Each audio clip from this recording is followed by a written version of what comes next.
Well, that was unexpected, wasn't it? I've turned a lot of spin tops, but I think this one's just amazing because when it stops spinning, it just lays down, and it's just so much fun. If you want to make one of these, keep watching. All right, what kind of project would we need? Well, you could turn the tower and the base out of one piece, but it's more fun, and if you can use contrasting wood, you can use smaller blocks of wood. So for a base, you need something about 3 by 3 by maybe an inch thick, maybe a little bit less, like this piece of mahogany. For the tower, you need something, about 2 inches square by about 6 inches long. Contrasting wood is always nice. For the top, you need a blank about 2 inches by 2 inches by 2.5. That is, if you're going to make a separate handle out of contrasting wood. But you could make it out of one piece like this one. If so, you need a little bit longer block, maybe 3 inches or so. Again, I believe in contrasting wood, so if you're making the top out of something dark, use a light piece of wood for the handle. If you're making it out of something light, use a dark piece for the handle. All right, let's turn the base first. You don't have to cut these things round. They'll turn around on the lathe pretty quick. You can put it against a set of jaws and bring up the tail stock, but I saw this cute little backer block that you put in 4 or 5 tiny little brads and cut them off, and that will work great for this small kind of stock like we're doing here, kind of keeping it centered and squared up. So we're going to bring this up to the center and just press it in like that, and that'll hold it nice and snug.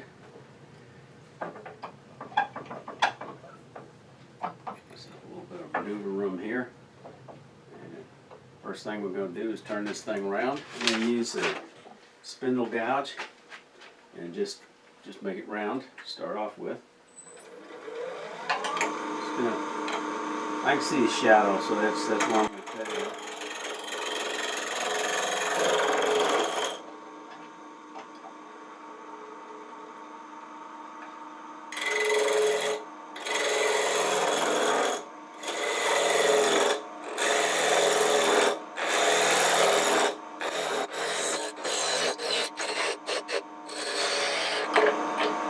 Almost round.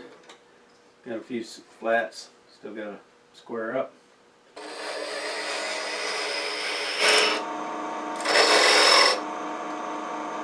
All right, this is going to be the top. So I'm going to go ahead and turn a tenon on it, and then we will use that to reverse it and finish the bottom.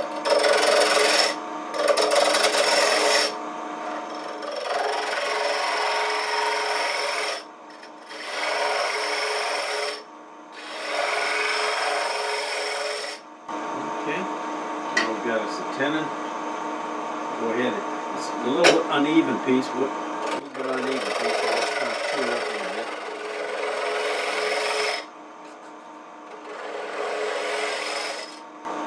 Okay. Now let's turn it around.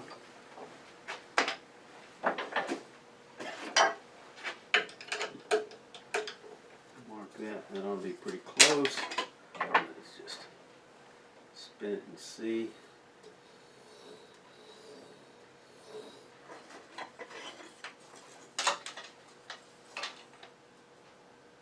That's a little big. We need to go inside that just a little bit. Alright, so I'm going to use a spindle gouge to open this up a little bit, and then we'll square up those walls.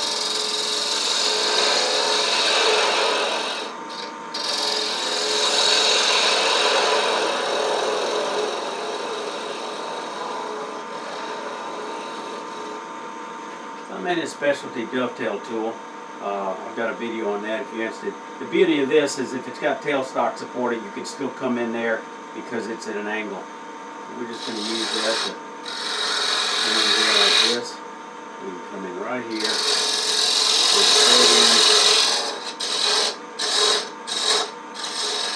And that'll create a dovetail.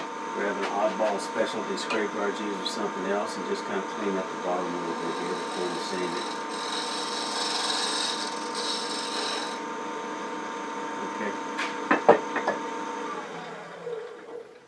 I'll sand it, and then we'll turn it around. Okay, I've got the base sanded just to decorate a little bit. We're going to put a couple little tiny grooves in it with this point tool just to decorate a little bit. There we go. And we might hit those with the corner of a piece of sanding grit. Okay, we take it out of the chuck. We're going to reverse it using the normal jaws. I'm going to drill a hole. You can make this hole any size. It's just going to be for a little tenon to put the tower on it. I happen to use 7/8 of an inch only because I'm going to use this drill another time, so it saves me a step. We're only going to go about 3/8 of an inch deep, which is almost the width of the bit, except for that little point, so maybe a little less. Slow the speed down a little bit. Get it down to about 500, no reason to get too fast. Okay. Let's see if that's deep enough. Alright, now we're going to shape the out to the top of this base just to give it a little look. Since I've got this recess, or rather this tenon, we're going to go ahead and use that in the design. Let me get this chuck, drill chuck out of here. That definitely give me a bad case of Turner's elbow. So we're just going to come in, get the speed up a little bit. We're just going to turn it around like that. This I want to be somewhat of a chamfer, so when that tower fits on it, it'll fit nice and square. And now we just round over the outside here.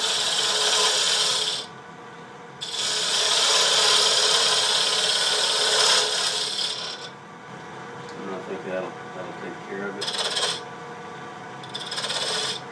And now we get that with a little sandpaper and we're done. You can either turn the tower initially between centers and put a tenon on it, or if you've got jaws that will hold it square, you can do that. So that's what I'm going to do. Then I'll part it off while it's still in the chuck jaws. First thing I got to do is turn it around.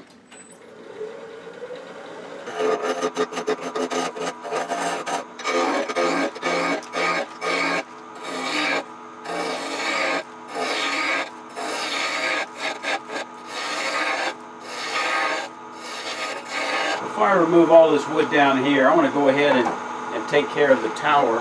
I need to add this feature. So let's mark about where the bottom of it ought to be.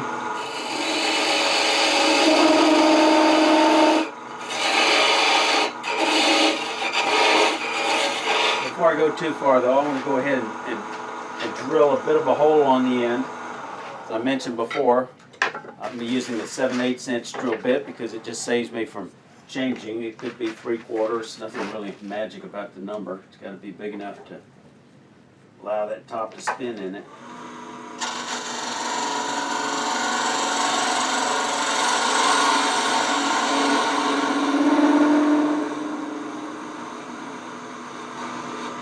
A tiny little divot there for the drill bit. I'm not going to go very deep. I'm just using this to really mark the turret, because the Forstner bit leaves a divot, and you've got to get rid of that divot. So I don't want to go, and you're not going to make this turret very deep. You can see it's no more than 1/8 of an inch deep. And the bottom needs to be flat. So basically I'm just going to use this to kind of mark it a little bit. Turn the speed down. Just barely start cutting into it.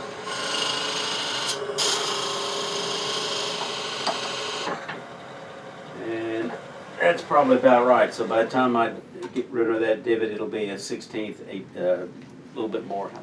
Now I've got to get this perfectly flat. If you don't, you're going to have problems with performance.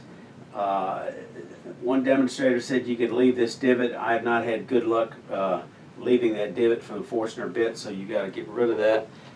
There's several tools you can use. If you don't have a lot of room, I could use this cove tool. I think I could probably almost use this 5mm beading and parting tool.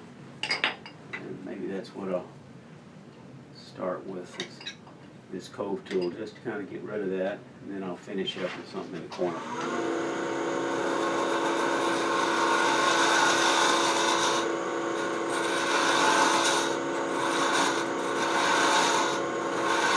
I found the trace of a hole is not really a problem. I'm going to come in here with this little tool, come down this wall and just try to get it flat.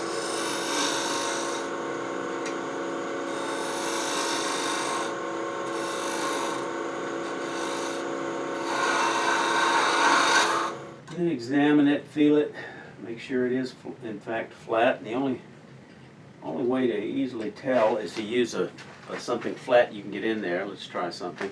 I think this little negative rake scraper will give me a pretty good indication whether it's flat. Looks like it may still be a little bit high here, and I'll just use this to finish cleaning it up. It's a little bit wider.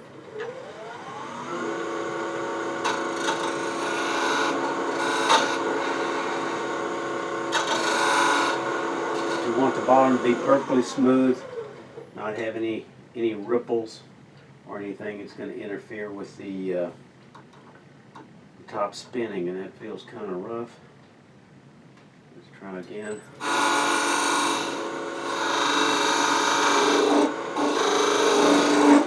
Sandpaper. That feels good. Now the wall is too thick, so I've got to go ahead and thin it down. I'm going to go ahead and bring up tailstock support. This is the leverage out here when I shape it. And I'm going to use a soft touch. You can make one out of wood that fits over your cone center. This one's nylon, fits inside my Nova.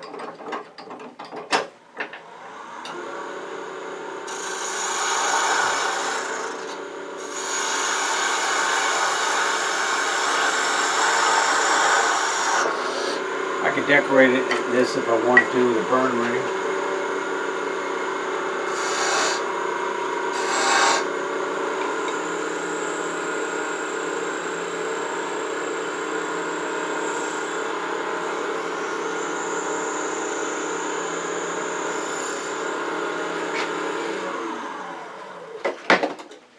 Now I'm going to finish turning the base. I'm going to bring some of this wood down.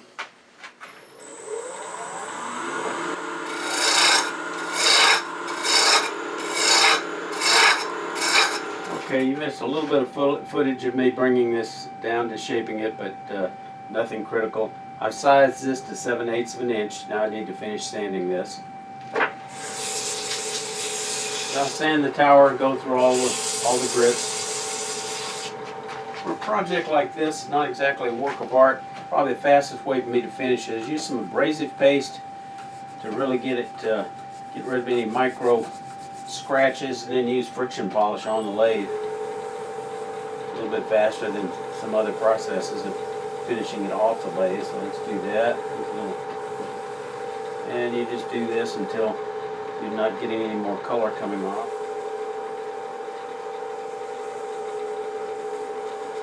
And while I'm finishing, I might as well polish the inside with that abrasive paste. Give it a really nice smooth surface for that top. I won't even necessarily go back in here with a friction finish. I'll just use this. This wax should help give it a nice place to spin.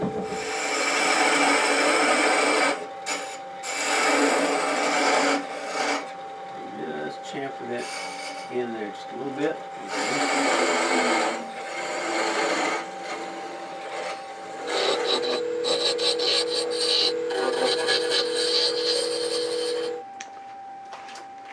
I decided to finish this off on the lathe on the fly. I've got to go back and finish the base. I'm going to use whatever little scrap I've got here that matches, and it's a fairly snug fit, so I can go ahead and drive it as a jam chuck to use a little friction polish as long as I don't push too hard on the outside. No problem. Could have saved the step if I'd done this earlier. Let's put this on here and polish it up. I'll say friction polish, abrasive paste. That's probably the way to go. And the mahogany shines up like a new penny. Okay, time to turn the top. This is a piece of hard maple. turn it around between centers, put a tenner on it, put it in the chuck, and then use a 1/4-inch parting tool to, oops, got a little catch there. A 1/4-inch parting tool, and come down and bring it down to a cylinder of approximately a 1/2 inch, maybe 5/8. Now we're going to start hollowing it out.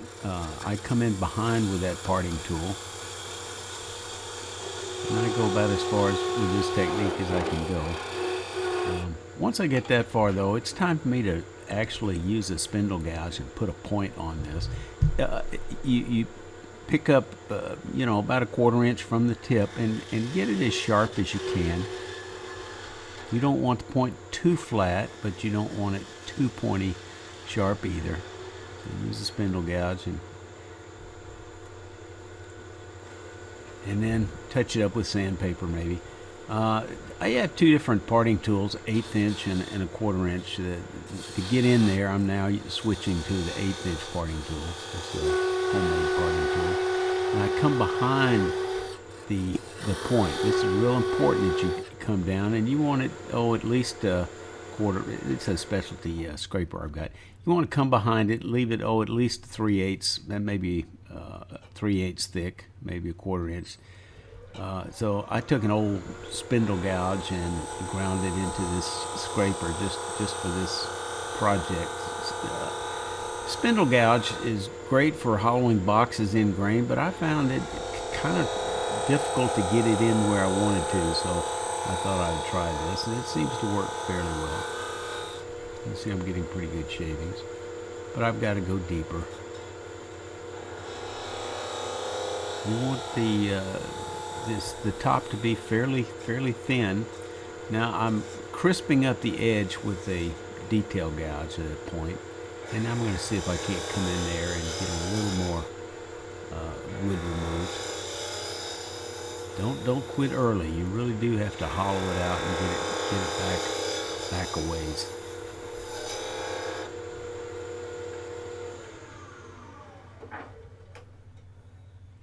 Now I mark about an inch, maybe not quite an inch back, and that's going to be the bottom or the end of the top. So I part down with that 1/4 inch parting tool, give me plenty of room in there to come behind it and start shaping the round shape.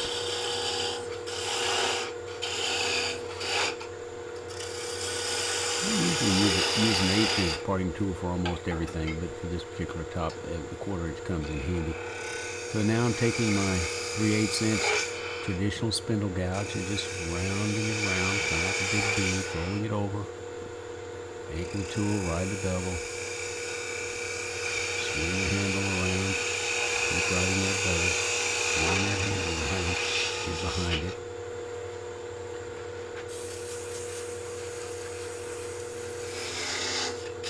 And get a little deeper with the 1/4 inch spindle gouge, remove a little more wood. Come in there with a detail gouge, got a little more steel to get a little bit deeper, to round it off as much as I can, as deep as I can. You can get a little deeper with a detail gouge. Now I use a thin parting tool, and I'm actually just going to part it off, and there it goes. I didn't have to chase this one across the floor. So now I'm taking the scrap out of the chuck, and I'm reversing this. Now this, if you're not careful, you can mar up your top. I probably should have used a piece of painter's tape or a large rubber band. Didn't have a large rubber band, but those are all good ideas. Take off the waste very carefully. I don't want to put too much pressure.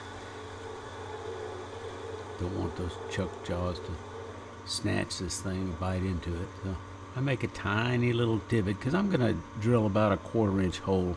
I use my parting tool just to get that little, use the corner to get a little divot in there so the bit won't wander. And I come in there with a 1/4 inch bit. And that'll match the 1/4 inch tenon. I only go about 3/16 of an inch deep. I don't want to cut all the way through. And now I leave that on there because I don't want to lose concentricity. So I'm going to take that off, and now I'm going to move on to turning the handle. So I switch to my newly acquired Victory chuck with its accessory jaws that'll grab a small piece of wood like this piece of maple scrap. 1/2 inch is plenty big. This was probably a little big, so I had to remove a little more wood. Quickly go through that with a spindle roughing gouge. Now I put the tenon on the end, 1/4 inch. And again, back to that 1/4 inch parting tool, and I use a little wrench. I don't sharpen this wrench because it's the only one I've got. I just use it as a gauge, and when I think I've got it, get the slips on. What I fail to realize, this has also got a 5/16 on one end, so I made it too big. So I start shaping a little feature there, removing a little wood.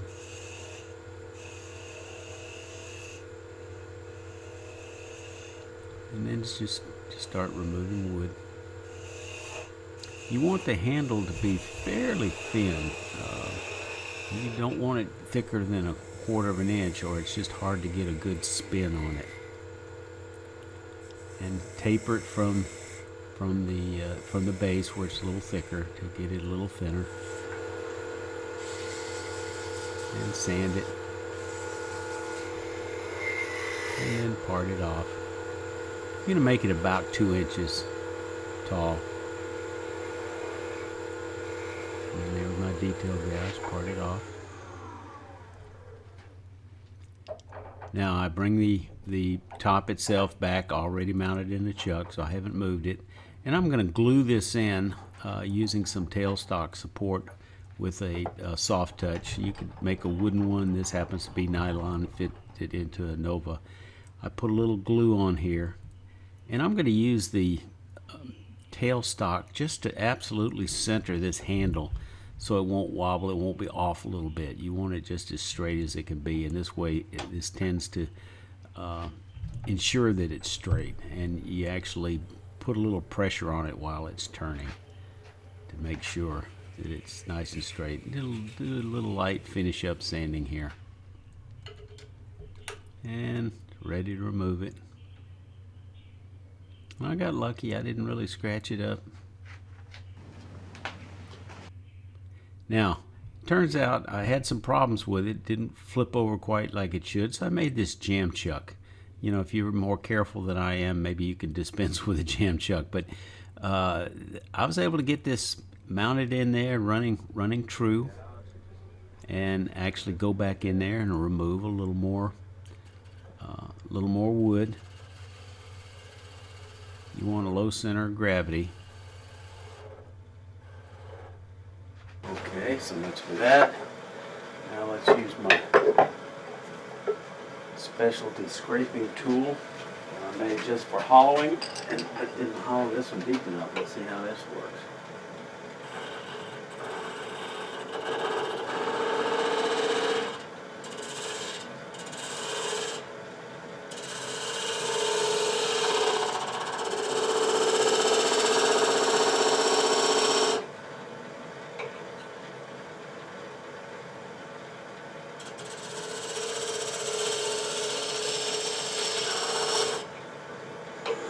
I find polishing the point with abrasive paste sometimes helps a little bit, makes it spin a little bit better. Go ahead and do the inside.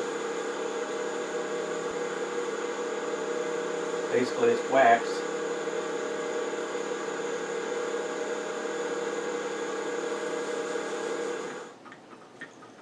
Wow, this is such a fun project. If you want a simpler video on turning a spin top, check this one out. If you enjoyed this video, give it a thumbs up, make it easier for other wood turners to find it. And your comments and questions are important. Leave them in the comments below. And remember, y'all stay safe. Come on back, you hear?